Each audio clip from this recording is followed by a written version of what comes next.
Hi, my name is Nicholas and I live aboard a 102-year-old boat, Argonaut II, and I spent this summer retracing its history up the northwest coast of British Columbia. Some of the highlights of this trip was going north with some friends of mine aboard a boat called Tally-Ho, which was embarking on its shakedown cruise after a 7-year restoration. We had a lot of fun exploring the coastline of British Columbia, hanging out with old friends, making new friends, and doing everything from fishing and sightseeing to hiking, and really taking advantage of our time on the water. My focus on this trip, and the reason I started this YouTube channel, was to retrace and recount the wonderful history of this boat, where it served as a mission boat based out of Ocean Falls, British Columbia from 1937 to 1966. And it was during that time where I chose to revisit some of its old ports of call, including Bella Bella, Bella Coola, Ocean Falls. I did a lap around King Island before coming back south through Namu and Rivers Inlet. Some of my favorite moments including hanging out with good friends, having some incredible wildlife sightings, and most special to me, meeting so many people who knew this boat, grew up on this boat, and recounted all kinds of really interesting stories of their time aboard Argonaut II back when it was Thomas Crosby 4 in the 30s, 40s, 50s, and 60s. Now, I took a little bit of a break from making these videos to go back to work and catch up with some things, but right now I am back home in New England for the holidays and trying to pick up where I left off. In my last video, I was visiting Heritage Harbour at the Vancouver Maritime Museum, where they so graciously hosted me for a few days and we opened the boat up to the public. It was there that I met Phil Little and his wife Nancy, and then Bob and Joan Burrows, all who served aboard the boat in the 1950s and the 1960s. I'm going to pick up where I left off, and I invited Phil to join me on my trip across the Strait of Georgia from Vancouver to Sydney, where he was able to relive some of his time when he was an engineer in 1959, and shared so many more stories with my parents and I as we made the trip across the strait. How far over? Just off, eh? Yeah, about there, eh? And that was it. And I just crack the valve and throw the levers down. Yeah. That's different. We didn't have this. Crack this one? Yep. And then throw the levers down. Yep.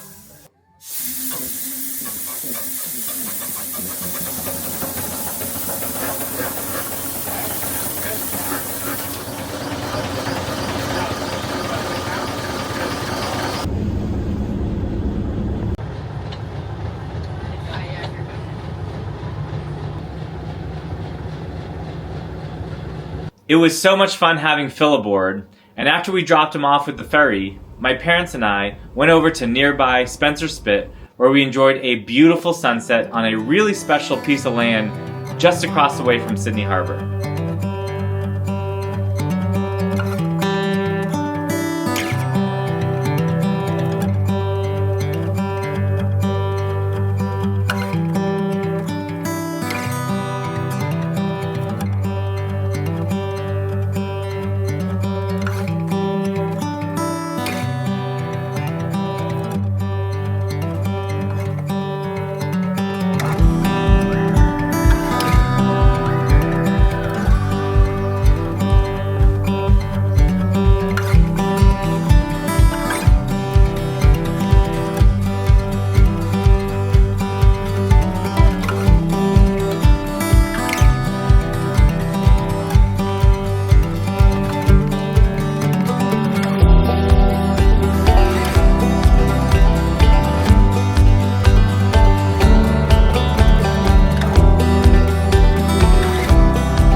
So on my last night at the Vancouver Maritime Museum, I hosted several of the boat owners from the Heritage Harbour, and Dwayne noticed that my courtesy flag has had a lot of use and gifted me a new Canadian courtesy flag. Some people have asked me why I'm flying a Canadian flag even though I'm a US flagged vessel.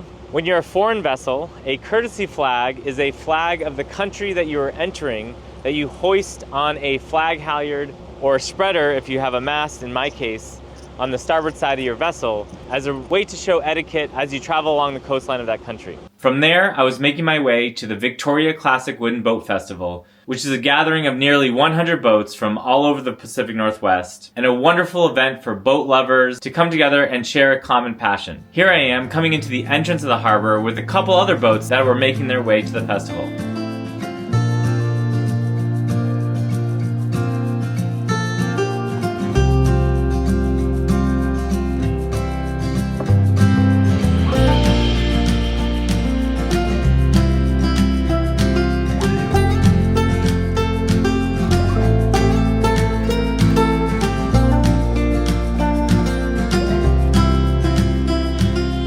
Alright, we're here in Victoria at the Classic Wooden Boat Festival, and I'm here with my parents, Mark and Lisa, who joined me for the week to finish the tail end of my cruise and swab the deck. And swab the deck. There were some crew doing some of the last minute varnish, and so we're here to show off the boat, invite people aboard, and next week we'll be making our way to Port Townsend for the Port Townsend Classic Wooden Boat Festival. This year there's 83 boats in the show, and they're all either classic boats or rebuilt in the style of a classic boat, and so it's open to the public. A lot of fun to have all kinds of people who share a passion and can enjoy the boats here in Victoria. It's a beautiful place, so let's take a walk through. Here I am, reunited with my friends Tally-Ho. They just got back from sailing down the west side of Vancouver Island, where I took the inside after we departed ways a little bit west of Bella Bella. We're tucked in back here by the 3 big forestry boats plus Blue Peter, including Summer Wind, Gerfalcon, and Teal on the other side.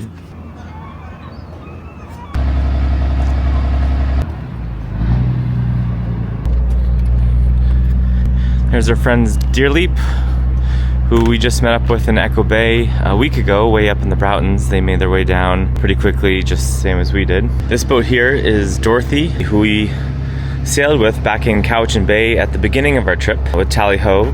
She also just completed a major rebuild this year, built in 1897, Canada's oldest sailing vessel. Both her and Tally-Ho were big stars of the show this year, and it was fun to see them sailing together.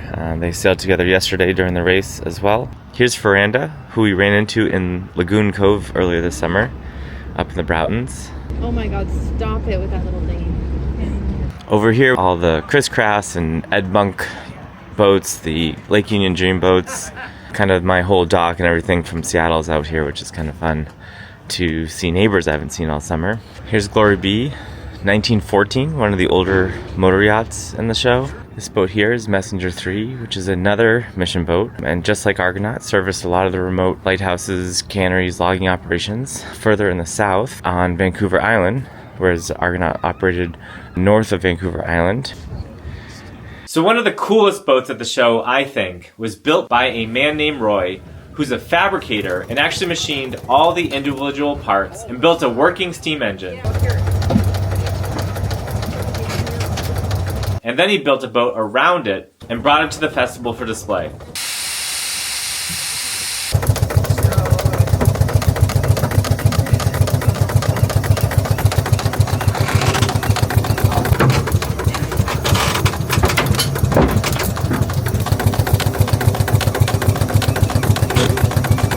Roy lives just outside of Vancouver, and he's a fabricator who's currently working on building a couple steam locomotives.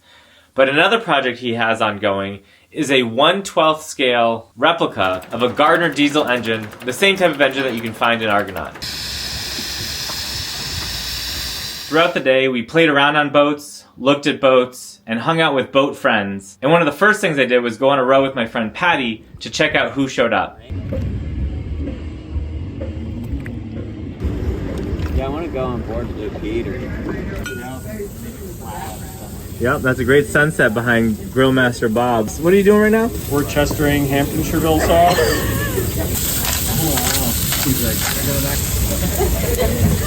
The following day, the event opened up to the public, and I hosted hundreds of people aboard.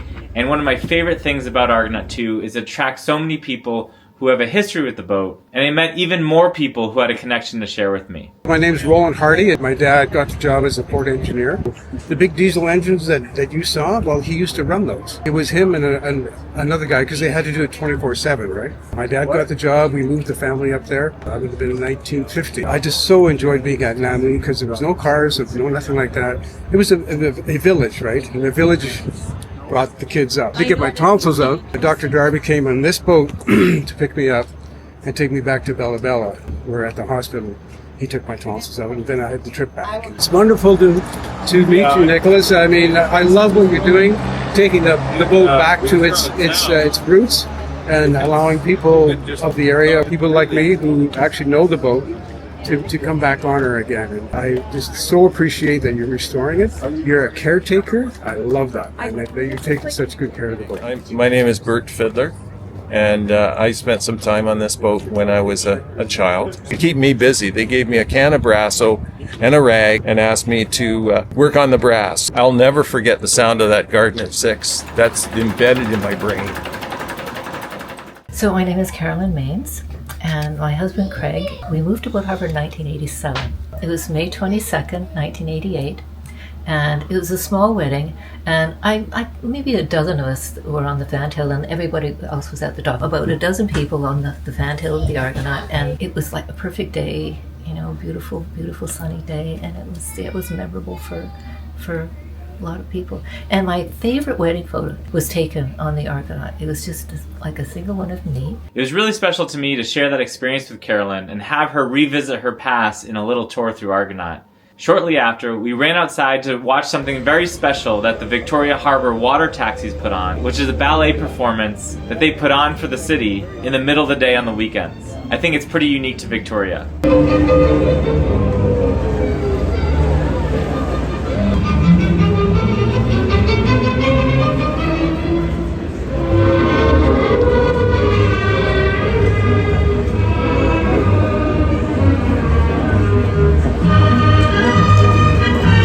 My last stop in Victoria, on the morning that we left, was to stop at an institution called Floyd's Diner, where I went with some of my friends at the festival. They have a menu item called the Mahoney, which essentially you give up your order to the chef, who can make you anything that they want. Patty, what'd you get? I have no idea.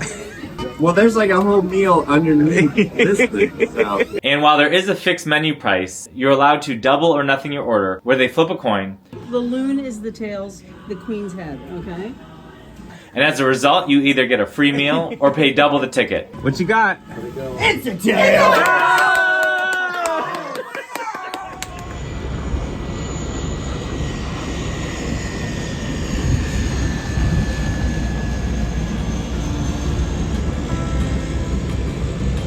As we left Victoria, we made our way to the San Juan Islands, where we cleared customs and met up with my friends Leo, Marit, and Patty on Tally Ho in American Camp on the south side of San Juan Island.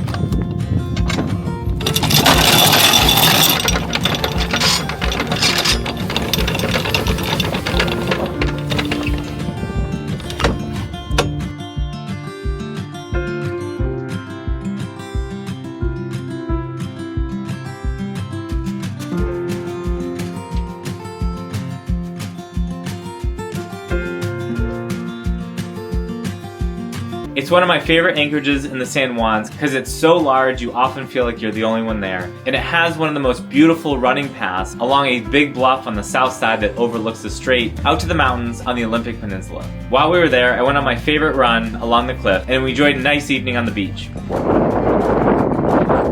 It's my favorite run in San Juan Island.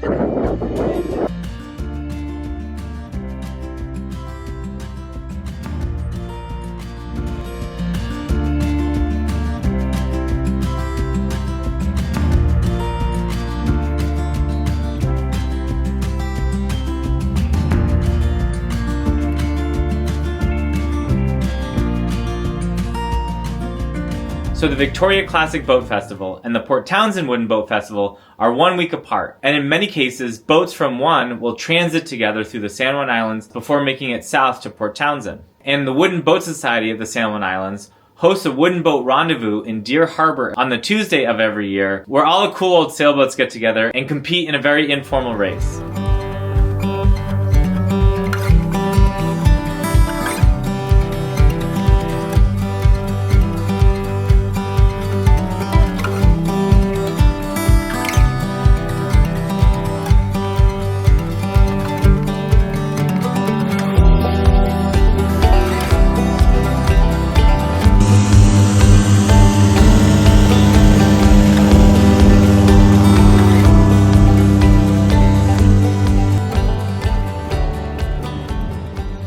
This year, my very first boat when I moved to the Northwest is a Kettenberg PC-32 called Orion, built in 1948, was up from Seattle to compete. I sold Orion when I purchased Argonaut, but remained friends with Liam, who's the current owner, and we tied up together for the night. Another fun reunion was with my friend Morgan, who joined me in episode 11 and 12, who lives in the San Juan Islands and came out in her skiff. The following day, she and Liam took Orion down to Watmo Bay while I took Argonaut with my parents, and we had one final night in one of the most beautiful anchorages in the San Juans before making our way to Port Townsend, getting ready for another wooden boat festival and hosting hundreds of people aboard throughout the weekend. Another favorite run of mine in the San Juans is Codville Point, out from Watmo Bay. Later today we'll be crossing the strait, making our way down to Port Townsend for the Wooden Boat Festival. Beautiful day, should be a flat, easy crossing. Looking forward to being back in Port Townsend and reunite with some old friends.